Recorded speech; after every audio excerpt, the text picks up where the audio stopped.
மாவட்டத்தில் அதிகமாக பெஞ்சிருக்கு. அதே மாதிரி தேனி மாவட்டம்,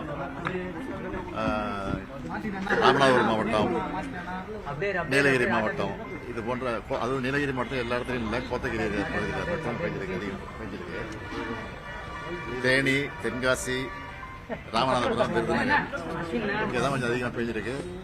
அங்கெல்லாம் எந்த விதமான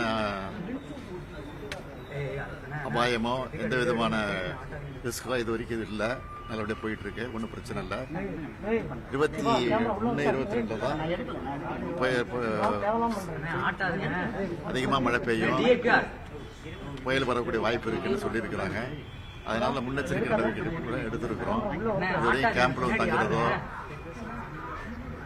அவங்கள அப்புறப்படுத்துறதோ, கடலோரம் இருக்கிறவங்க, ஆற்றோரம் இருக்கிறவங்களை அப்புறப்படுத்துறதெல்லாம் இது வரைக்கும் இன்னும் இல்லை, இது வரைக்கும் இல்லை. இருந்தாலும் தயாராக இருக்க வேண்டிய எல்லா கலெக்டருக்கும் சிஸ்டம். தஞ்சாவூர், திருவாரூர், நாகப்பட்டினம் இந்த டெல்டா மாவட்டங்களில் தொடர்ந்து விட்டு விட்டு பெய்யக்கூடிய கனமழையால பயிர்கள் பெருமளவு சேதமடைஞ்சிருக்கு சார். அது யார் சொல்றா? எதிர்கட்சி தலைவர் சொல்லிட்டு இருக்காரு. எதிர்கட்சி தலைவர் தொடர்ந்து சொல்லிட்டு இருக்காரு. அது தவறான செய்தி. அதுக்கெல்லாம் முன்னெச்சரிக்கை எடுத்திருக்கோம். கிடங்களை கொண்டு வைக்கிற முயற்சியெல்லாம் பண்ணிக்கிட்டு இருக்கிறோம். இன்னும் கொஞ்சம் இருக்கு, அதையும் பண்ணிடுவோம். அதையும் பண்ணிடுவோம். சென்னையிலுமே கொஞ்சம் மழை அதிகமா இருக்குன்னு சொல்றாங்க. என்ன மாதிரியான பிரிகாஷன்ஸ் எடுத்திருக்கோம்? இது இப்ப இல்ல, ஏறக்குறைய 2-3 மாத காலமாகவே இதற்கான முன்னெச்சரிக்கை எடுத்திருக்கிறோம், தொடர்ந்து எடுத்துக்கிட்டு இருக்கிறோம். எந்த விதமான பெரிய மழை வந்தாலும் அதை சமாளிப்பதற்கு இந்த அரசு தயாராக